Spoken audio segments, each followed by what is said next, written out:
Turƙashi babban goro sai magogin ƙarfe.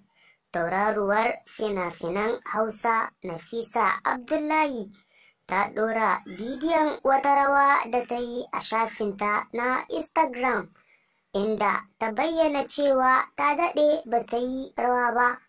Sai dai kafin mu shiga daga ciki, muna roƙon duk wanda bai yi subscribe ba ya danna subscribe, sannan ku danna alamar ƙararrawar sanarwa ta yadda za mu sanar da ku da zaran mun ɗora sabon bidiyo. Nafisar ta yi rawar ne da waƙar Fondi Replay ta Rihanna. Rawar ta ɗauki hankula sosai, inda wasu masoyan nata suka yaba, wasu kuma suka kushe. Don haka za mu kawo muku wannan bidiyo. Amma ga duk wanda ke son ya kalla wannan bidiyo, sai su danna subscribe.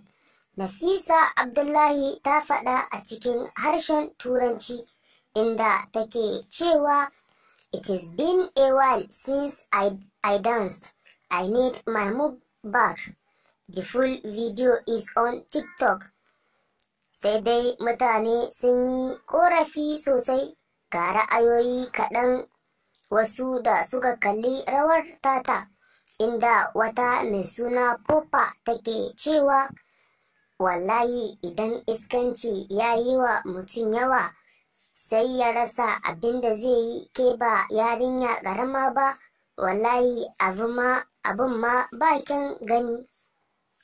Sai wata kuma mai suna DVK Glam take cewa, "Sha shagalinki yarinya. I don't see anything wrong in this stunning dancing step of yours.